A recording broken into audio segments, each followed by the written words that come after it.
ಒಬ್ಬ ಸೊಸೆಯಾದವಳಿಗೆ ಏನೆಲ್ಲ ಗುಣ ಇರ್ಬೇಕೋ ಅದಷ್ಟು ಗುಣ ನಮ್ ಭೂಮಿಗಿದೆ. ಈ ಭೂಮಿ ಕೂಡ ನಮ್ ಮನಸ್ವಿನಿ ಹಾಗೇನೆ. ಈ ಮನೆ ಹುಡುಗಿ, ಈ ಮನೆ ಸೊಸೆ ನಿನ್ ಜಾಗ ಅಲ್ಲಲ್ಲ. ಭೂಮಿ ಮದ್ವೆ ಆಗಿ ಈ ಮನೆಗ್ ಬಂದ್ಮೇಲೆ ಎಲ್ರೂ ಮನ್ಸಲ್ಲೂ ಅವ್ರದೇ ಆದ ನೋವಿತ್ತು, ಕೋಪ ಇತ್ತು.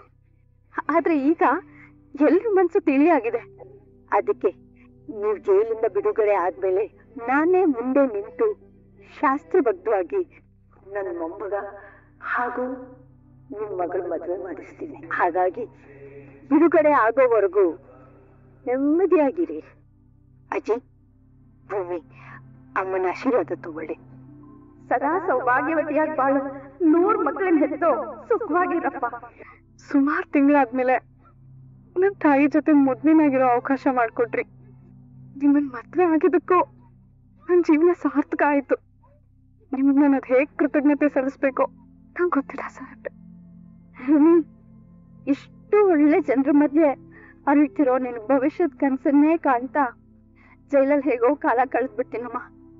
ನನ್ ಬೇರೆ ಏನು ಹೇಳಲ್ಲ. ನೀನ್ ಸುಖವಾಗಿರ್ತೀಯ ಅಂತ ನನಗೆ ಗೊತ್ತು. ಬರ್ತೀನಿ. ಸಾಹೇಬ್ರೆ, ಹಬ್ಬಕ್ ಬಂದಿದ್ದಮ್ಮ ತುಂಬಾ ಸಂತೋಷದಿಂದ ಹೋದ್ರು. ಅಜ್ಜಿಗೂ ಈಗ ನನ್ ಮೇಲೆ ಯಾವ ರೀತಿ ಕೋಪನೂ ಇಲ್ಲ. ಇದಕ್ಕೆಲ್ಲ ನೀವೇ ಕಾರಣ. ಥ್ಯಾಂಕ್ ಯು ಸೋ ಮಚ್ ಸಾಹೇಬ್ರೆ. ಸಾಹೇಬ್ರೆ, ಯಾಕೇನಾಯ್ತು? ಮಾಡೋದೆಲ್ಲ ಮಾಡ್ಬಿಟ್ಟು ಈಗ ಅಮಾಯಕಿ ತರ ಏನಾಯ್ತು ಅಂತ ಕೇಳ್ತಿದ್ಯಾ? ಅಲ್ಲ, ನಾನೇನ್ ಮಾಡಿದೆ ಸಾಹೇಬ್ರೆ? ಅಜ್ಜಿ ನಿನ್ನ ಮನೆ ಸೊಸೆ ಅಂತ ಎಲ್ರ ಮುಂದೆ ಹೇಳಿದ್ರಲ್ಲ, ಇದ್ರಿಂದ ನನಗೆಂತ ಸಮಸ್ಯೆ ಹುಟ್ಟಾಕಿದ್ಯಾ ಅಂತ ನಿನ್ಗೇನಾದ್ರು ಜ್ಞಾನ ಇದೆಯಾ? ಕಾಂಟ್ರಾಕ್ಟ್ ಮ್ಯಾರೇಜ್ 1 ವರ್ಷದ ಸಂಬಂಧ ಅಂತ ಗೊತ್ತಿತ್ತು ತಾನೆ? ಗೊತ್ತಿದ್ಮೇಲೆ ನಮ್ಮ ಮನೆಯವ್ರಿಗೆಲ್ಲ ಯಾಕೆ ಇಷ್ಟೊಂದು ಹತ್ರ ಅದೇ? ನಮ್ಮ ಅಮ್ಮನ ಕೈಯಲ್ಲಿ, ನಮ್ಮ ಅಜ್ಜಿ ಕೈಯಲ್ಲಿ ಪರ್ಫೆಕ್ಟ್ ಸೊಸೆ ಅನ್ನೋ ತರ ಯಾಕೆ ನಡ್ಕೊಂಡೆ? ಅಜ್ಜಿ ನಿನ್ನ ಮನೆ ಸೊಸೆ ಅಂತ ಅವ್ರಾಗ ಅವರೇ ಒಪ್ಕೊಳ್ಳೋ ತರ ಯಾಕೆ ಒಳ್ಳೆ ತಂದಲ್ಲಿ ನಟಿಸ್ದೆ? ಇದ್ರಲ್ಲಿ ಅವ್ರ ಮನ್ಸ್ ಗೆಲ್ಬೇಕು ಅಂತ ನಮ್ ಉದ್ದೇಶದಿಂದ ಯಾವ್ದಾದ್ರು ಮಾಡಿರೋ ಕೆಲ್ಸನ ಹೇಳಿ. ಎಲ್ಲಾನು ಸಂದರ್ಭಕ್ಕೆ ತಕ್ಕಂತೆ ನಡ್ಕೊಂಡು ಹೋಗ್ತಾ ಇದೆ ಅಲ್ವಾ ಸಾಹೇಬ್ರೆ? ಅಲ್ಲ, ಈಗ ನೀವ್ ಇದ್ದಕ್ಕಿದ್ದಂಗೆ ಎಲ್ಲದಕ್ಕೂ ನಾನೇ ಹೊಣೆ ಅಂದ್ಬಿಟ್ರೆ? ಅಲ್ಲ ಸಾಹೇಬ್ರೆ, ಯಾವಾಗ್ಲೂ ನೀವು ಅಷ್ಟು ಜನದ ಮುಂದೆ ನನ್ನ ಪ್ರೀತಿಯಾಗಿ ನಟಿಸ್ತಿದ್ರಲ್ಲ, ಅದ್ ಸರಿನಾ? ಅಜ್ಜಿಗೆ ನಿನ್ ಬಗ್ಗೆ ಇಷ್ಟು ದಿನ ತಿರಸ್ಕಾರ ಇತ್ತು. ಹಾಗಾಗಿ ನಿನ್ಗೆ ಬೇಸಿಕ್ ರೆಸ್ಪೆಕ್ಟ್ ಸಿಗ್ಬೇಕು ಅನ್ನೋ ಕಾರಣಕ್ಕೆ ನಮ್ ಮದ್ವೆ ನಿಜ ಅಂತ ನಂಬಿಸೋದಕ್ಕೆ ನಾನೇ ನಿನ್ನ ತುಂಬಾ ಪ್ರೀತಿಸ್ತೀನಿ ಅಂತ ಓವರ್ ಆಗಿ ಆಕ್ಟ್ ಮಾಡಿದ್ರೆ ನಡೀತಿತ್ತು. ಮತ್ತೆ ಕೆಲವೊಂದ್ಸಲ ಅದು ಅನಿವಾರ್ಯನೂ ಆಗಿತ್ತು. ಅಮ್ಮನ್ನ ಬಿಟ್ರೆ ಈ ಮನೇಲಿ ಬೇರೆ ಯಾರು ನಿನ್ನ ಇಷ್ಟಪಡ್ತಿರ್ಲಿಲ್ಲ. ಹಾಗಾಗಿ ನಮ್ ಕಾಂಟ್ರಾಕ್ಟ್ ಪೀರಿಯಡ್ ಮುಗಿದ ತಕ್ಷಣ ನಾವ್ ಏನೋ ಒಂದ್ ರೀಸನ್ ಹೇಳಿ ಡಿವೋರ್ಸ್ ತಗೊಳ್ಳೋದು ಕಷ್ಟ ಆಗ್ತಿರ್ಲಿಲ್ಲ ಅನ್ಕೊಂಡೆ.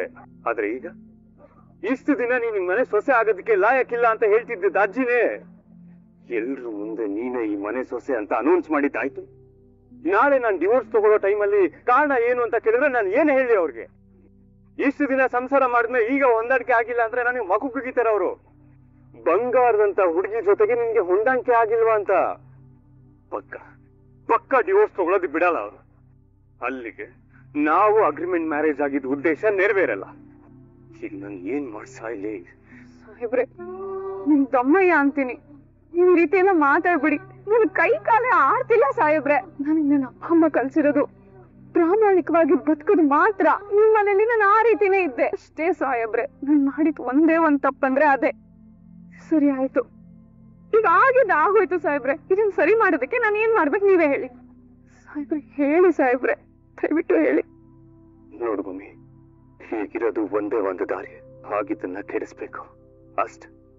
ಅಂದ್ರೆ ಅಜ್ಜಿ ನಮ್ಗೆ ಮತ್ತೆ ಮದ್ವೆ ಮಾಡ್ಬೇಕು ಅನ್ನೋ ನಿರ್ಧಾರನ ನಾವ್ ರಿವರ್ಸ್ ಮಾಡ್ಬೇಕಷ್ಟೆ. ಆ ರೀತಿ ನೀನ್ ನಡ್ಕೋಬೇಕು. ಅದಕ್ ನೀನು ಇದು ನಿನ್ ಕಡೆಯಿಂದ ಆಗ್ಬೇಕಾಗಿರೋದು. ಸರಿ ಆಯ್ತು, ನೀವ್ ಹೇಗೆ ಹೇಳ್ತೀರೋ ನಾನು ಕೇಳ್ತೀನಿ. ಮತ್ತೆ ಆಗಿ ಸೊಸೆನ ಕೊಟ್ಟಿದ್ದ ಮಾತು ಈಡೇರಿಸಿದಲ್ಲಿ ಸೋತೆ.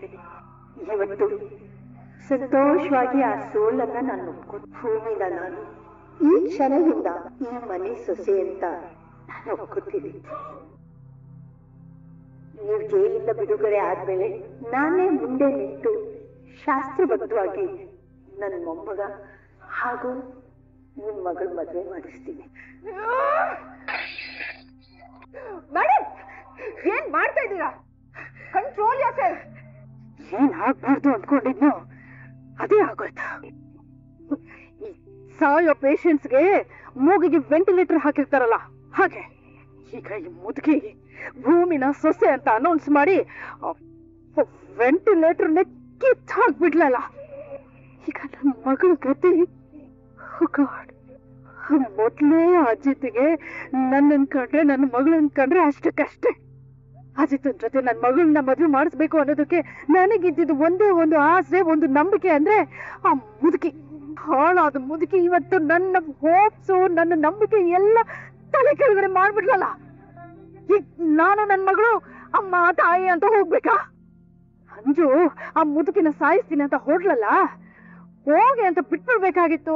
ತಡೆದು ತಪ್ಪು ಮಾಡ್ಬಿಟ್ಟೆ, ನಾನು ತಪ್ಪು ಮಾಡ್ಬಿಟ್ಟೆ. ತಡ ಆದ್ರೆ ಏನಂತೆ, ಈಗ ಮುದುಕಿ ಉಸಿರನ್ನ ನಾನ್ ನಿಲ್ಲಿಸ್ತೀನಿ. ನಾಳೆನೆ ಆ ಮುದುಕಿ ತಿಥಿ. ಇವತ್ತು ಮಧ್ಯರಾತ್ರಿ ಅವಳ ರೂಮ್ಗೆ ಹೋಗಿ ದಿಂಬು ತೆಗೆದು ಅವಳ ಮುಖದ ಮೇಲೆ ಒತ್ತಿ ಉಸಿರು ಕಟ್ಟಿ ಸಾಯಿಸ್ಬಿಡ್ತೀನಿ. ಫಿನಿಶ್. Madam calm down. ಏನ್ ಮಾತಾಡ್ತಿದ್ದೀರಾ ಅಂತ ಗೊತ್ತಾ ನಿಮ್ಗೆ? ಅಲ್ಲ, ನೀವೇ ಹಂಜುಗೆ ಹೇಳಿದ್ರಲ್ವಾ ಅಜ್ಜಿ ಭೂಮಿನ ಸೊಸೆ ಅಂತ ಒಪ್ಕೊಳ್ದೆ ಹೋದ್ರು ಅವಳು ಅಜಿತನ ಹೆಂಡತಿಯಾಗೆ ಇರ್ತಾಳೆ ಅಂತ. ಮತ್ತೆ ಈಗ ನೋಡಿದ್ರೆ ನೀವೇ. ಮೇಡಮ್, ನೀವು ಅಜ್ಜನ್ ಸಾಯಿಸೋದ್ರಿಂದ ಪ್ರಾಬ್ಲಮ್ ಸಾಲ್ವ್ ಆಗಲ್ಲ. ಸ್ವಲ್ಪ ಸೆನ್ಸ್ ಹಚ್ಕೊಂಡು ಯೋಚನೆ ಮಾಡಿ. ಈಗ್ಲೂ ಅಷ್ಟೇ ಅಷ್ಟು ದೊಡ್ಡ ವ್ಯತ್ಯಾಸ ಏನೂ ಆಗಿಲ್ಲ. ಹೇಗಿದ್ರು ಆ ಭಾಗ್ಯಮ್ಮ ಬಂದ್ಮೇಲೆ ತಾನೆ ಮತ್ತೆ ಅವ್ರು ಮದ್ವೆ ಮಾಡೋದು. ಅಷ್ಟ್ರಲ್ಲಿ ನಾವು ಆ ಭೂಮಿ ಕಥೆನ ಮುಗಿಸ್ಬಿಡೋಣ. ಆಗ ಎಲ್ಲರ ರೂಟು ಕ್ಲಿಯರ್ ಆಗ್ಬಿಡುತ್ತೆ. ಅಂದ್ಕೊಂಡ ಹಾಗೆ ಎಲ್ಲ ಆಗಿದ್ದಿದ್ರೆ ಇಷ್ಟೊತ್ತಿಗಾಗ್ಲೇ ದಸರಾದಲ್ಲಿ ಆ ಭೂಮಿ ಕತೆ ಮುಗ್ದು ಹೋಗ್ತಿತ್ತು. ಹಾಳಾದವಳು ಬದುಕೊಂಡ್ಬಿಟ್ಲಲ್ಲ, ಪರವಾಗಿಲ್ಲ. ಈಗೇನಾಯ್ತು? ಅವಳಿಗೋಸ್ಕರ ಟೈಮ್ ನೋಡ್ಕೊಂಡು ಇನ್ನೊಂದ್ಸಲ ದಸರಾ ಪ್ಲಾನ್ ಮಾಡೇ ಮಾಡ್ತೇನೆ. ಹಾ ಸಾಯ್ಬ್ರೆ, ಏನ್ ಮಾಡ್ತಿದ್ರ ನೀವು? ನಾನು ಈಗ ತಾನೇ ಎಲ್ಲ ನೀಟಾಗಿ ಜೋಡಿಸಿಟ್ಟೆ, ಎಲ್ಲ ಎಳ್ದು ಬಿಸಾಡ್ತಿದ್ದೀರಲ್ಲ. ಈಗ ನಾನ್ ಮಾಡ್ತಿರೋದು ನಿನ್ಗೆ ಇರಿಟೇಟ್ ಆಗ್ತಿದೆ ಅಲ್ವಾ? ತುಂಬಾ ತುಂಬಾ ಇರಿಟೇಟ್ ಆಗ್ಬೇಕು ನಿನ್ಗೆ. ನೀನು ಇದೇ ತರ ಇರಿಟೇಟ್ ಮಾಡ್ಬೇಕು, ಅದು ಮುಖ್ಯವಾಗಿ ಅಜ್ಜಿಗೆ. ಅಜ್ಜಿಗೆ ನೀನ್ ಮಾಡೋ ತಿಂಡಿ ಅಂದ್ರೆ ತುಂಬಾ ಇಷ್ಟ ಅಲ್ವಾ? ಆದ್ರೆ ಇವತ್ತು ನೀನ್ ಕೆಟ್ಟದಾಗ ಅಡ್ಗೆ ಮಾಡು. ಅವ್ರ ಬಾಯಲ್ಲಿಟ್ರೆ ಸಿಕ್ಕಾಪಟ್ಟೆ ಕೋಪ ಬರ್ಬೇಕು, ಅಷ್ಟು ಕೆಟ್ಟದಾಗ ಮಾಡು. ಕೈ ಮುಗ್ದು ನಿನ್ಗೆ ಇನ್ಮೇಲೆ ತಿಂಡಿ ಮಾಡ್ಬೇಡ ಅಂತ ಅವ್ರೇ ನೀನ್ ಬೈಬೇಕು, ಅಷ್ಟು ಕೆಟ್ಟದಾಗ ಮಾಡು ತಿಂಡಿನ. ಇದೇ ಇವತ್ ನಿನಗ್ ಟಾಸ್ಕ್. ಹೋಗು. ಸಾಹೇಬ್ರೆ, ಇಂಥ ಕೆಲ್ಸ ಎಲ್ಲ ನನ್ ಕೈಯಿಂದ ಮಾಡೋದಕ್ಕಾಗಲ್ಲ. ಅಲ್ಲ, ಅಡಿಗೆ ಕೆಲ್ಸಕ್ಕಾಗತ್ತಾ ಯಾರಾದ್ರೂ? ನೀವು ನನ್ ಕೈಯಿಂದ ಆಗಲ್ಲ ಸಾಹೇಬ್ರೆ. ಓಹೋ, ಹಾಗಾದ್ರೆ ಪರ್ಮನೆಂಟ್ ಆಗಿ ಈ ಮನೆ ಸೊಸೆ ಆಗಿ ಜಾಂಡ ಹೊರಬೇಕು ಅಂತ ಪ್ಲಾನ್ ನಿಂದು? ಅಜ್ಜಿ ಈ ಮನೆ ಸೊಸೆ ಅಂತ ಅನೌನ್ಸ್ ಮಾಡ್ತಿದ್ದಾಗೆ ನೀನು ಈ ಮನೆ ಸೊಸೆ ಆಗ್ಬೇಕು ಅಂತ ಆಸೆ ಉಕ್ಕಿ ಹರಿತಿದ್ಯಾ? ನಮ್ ಮದುವೆ 1 ವರ್ಷದ ಕಾಂಟ್ರಾಕ್ಟ್, ಅದು ನೆನ್ಪಿರ್ಲಿ.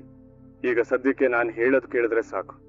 ಓ ಸಾಹೇಬ್ರೆ, ಯಾಕೆ ಸಾಹೇಬ್ರೆ ನೀವ್ ಈ ರೀತಿ ಆಡ್ತಿದ್ದೀರಾ? ನನ್ಗೆ ಈ ಕತೆ ಎಲ್ಲ ಬೇಡ ಭೂಮಿ. ನೀನ್ ನನ್ನ ಮದುವೆ ಆಗಿದ್ ಯಾಕೆ? ನಿಮ್ ತಾಯಿನ ಬಿಡ್ಸೋದಕ್ಕಲ್ವಾ? ಅಥವಾ ನಮ್ ಮನೆಗ್ ಬಂದ್ಬಿಟ್ಟು ನಮ್ಮ ಅಜ್ಜಿ ಮನ್ಸ್ಗೆಲ್ಲದಕ್ಕ? ನೀನು ಈ ಮನೆಗ್ ಬಂದ ಉದ್ದೇಶನ ನೆನಪು ಮಾಡ್ಕೋ ಫಸ್ಟ್. ನಿಮ್ ತಾಯಿನ ಹೊರಗಡೆ ಕರ್ಕೊಂಡ್ ಬರ್ಬೇಕಾಗಿರೋ ಜವಾಬ್ದಾರಿ ನಂದು. ಈ ಮನೆಗೆ ನೀನ್ ಕರೆಕ್ಟ್ ಆಗಿರೋಂತ ಸೊಸೆ ಅಲ್ಲ ಅಂತ ಅವ್ರಿಗೆ ಸಿಟ್ಟು ಬರ್ಸೋ ಜವಾಬ್ದಾರಿ ನಿಂದು. ಸರಿ ಆಯ್ತು, ನೀವ್ ಹೇಗೆ ಹೇಳ್ತೀರೋ ನಾನು ಹಾಗೆ ಮಾಡ್ತೀನಿ. ಗುಡ್. ಅಜ್ಜಿ ನೀನ್ ಮಾಡಿರೋ ತಿಂಡಿ ಬಾಯಿಗಿಟ್ಟಿದ ತಕ್ಷಣ ಬಾಂಬ್ ಸಿಡ್ದಿ ತರ ರಿಯಾಕ್ಷನ್ ಕೊಡ್ಬೇಕು. ಹೋಗು, ಇವತ್ತು ನಮ್ಮಕ್ಕ ಅಪೇಕ್ಷನ ಮೈ ಮೇಲೆ ಆವಾಹನೆ ಮಾಡ್ಕೊಂಡು ಹೋಗು. ಒಂದು ಮನೆಗೆ ಒಳ್ಳೆ ಸೊಸೆ ಹೇಗಿರ್ಬಾರ್ದು ಅಂತ ಹೇಳೋದಿಕ್ಕೆ ಉದಾಹರಣೆ ಅವಳೆ. ಪಕ್ಕ ಅವಳನ್ನ ಮೈಂಡ್ ಅಲ್ಲಿ ಇಟ್ಕೊಂಡು ಹೋಗಿ ತಿಂಡಿ ಮಾಡು. ನೋಡಿದ್ ಸಾಕು, ಹೋಗು.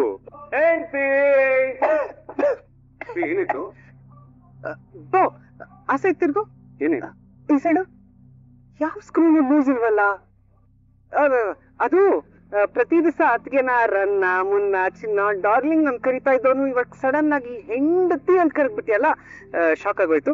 ಯಾವ ಸ್ಕ್ರೂ ಲೂಸ್ ಇಲ್ಲ ತಾನೆ? ಲಾಕ್ ಅಪ್ ಹಾಕ್ಬಿಟ್ಟು ಏರೋಪ್ಲೇನ್ ಎತ್ತಿದ್ರೆ ಯಾವ ಊರ್ಗ್ ಹೋಗ್ತಾ ಇದೀನಿ ಅಂತಾನು ಕೇಳಬಾರ್ದು. ಏ ಹ್ಯಾಂಡ್ಸ್ ಅಪ್ ಮಾಡು. ನಿಂಗೆ ಯಾಕವೆಲ್ಲ ಸಿಡುಕು ಸಿದ್ದಪ್ಪ? ಏನೋ ಹಾಕಿದೀನಿ ಆಲ್ರೆಡಿ.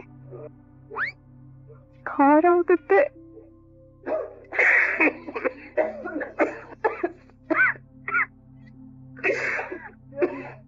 ಭೂಮಿ, ತುಂಬಾ ಘಾಟ್ ಆಗ್ತಿದೆ ಅಮ್ಮ, ಸ್ವಲ್ಪ ಸ್ಟವ್ ದೂರಿ ಕಡಿಮೆ ಮಾಡ್ಕೋ. ಹಾ ಅತ್ತೆ.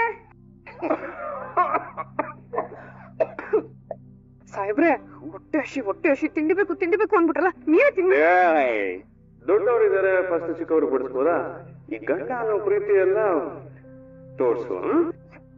ದೇವ್ಯಾನಿ ಮನಸ್ವಿನಿಯಲ್ಲಿ ಅಜ್ಜಿ, ದೇವಿಯಾನಿ ಅತ್ತೆಗೆ ಏನೋ ತಲೆನೋವು ಅಂತೆ, ಅದಕ್ಕೆ ಮಾತ್ರೆ ಕೊಟ್ಟಿದ್ದೀನಿ. ಅವ್ರ ರೂಮಲ್ಲಿ ರೆಸ್ಟ್ ತಗೋತಾ ಇದಾರೆ. ಅಶ್ವಿನಿ ಪ್ರಾಬಬ್ಲಿ ಅವ್ರ ಜೊತೆಗೆ ಇರ್ಬೇಕು.